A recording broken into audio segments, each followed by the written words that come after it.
В этот раз ремонтные работы ирригационных объектов начались в ноябре, до этого проводились в феврале. Отметим, что ранее глава Кабинета министров дал поручение Министерству сельского хозяйства завершить подготовку ирригационных систем всей республики к первой половине марта текущего года.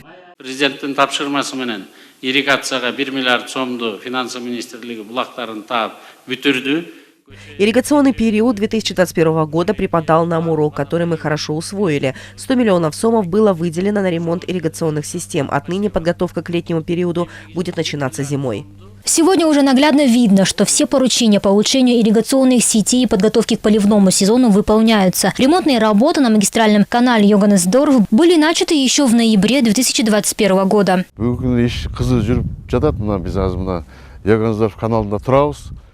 Продолжают прокапывать каналы. Как только потеплеет, уже начнем заливать их бетоном. Для подготовки государством было выделено около 1 миллиарда сомов. В ноябре прошлого года выделено 100 миллионов сомов. На работу, которая идет сейчас, средства выделены. Мы спешим, так как до 10 марта хотим уже запустить воду.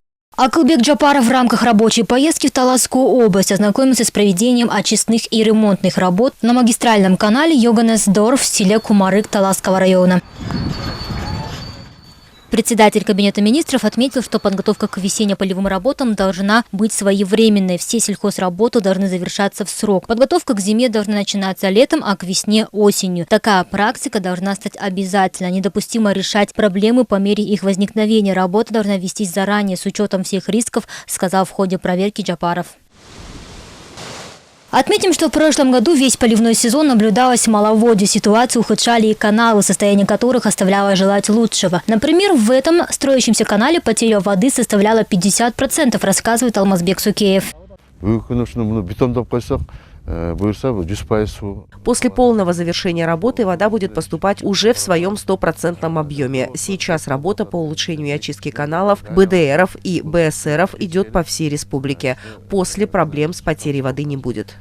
На сегодня в Таласской области имеется дефицит воды в 200 миллионов кубов, тогда как вода является основным источником хорошего роста посевов. Но из-за ее нехватки урожай прошлого года был не так щедр, в связи с чем для реконструкции еще нескольких каналов были выделены средства из различных фондов.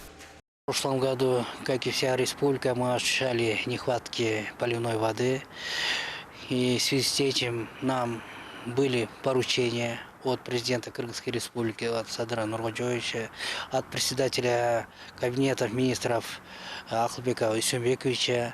На сегодняшний день он тоже прибыл в Таласскую, нашу область.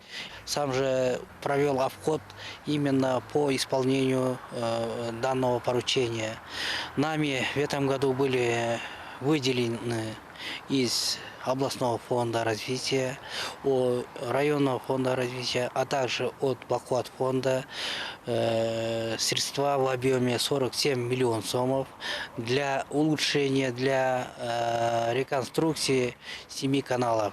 В настоящее время пропускная способность канала Йоганнес-Дорф достигла 3,5 кубических метров в секунду, что в 1,5 раза больше предыдущей пропускной способности. До проведения ремонта она составляла 2 кубических метра в секунду. Мирим Асаналиева, Бигзат Машрапов, ЛТР. Итоги недели.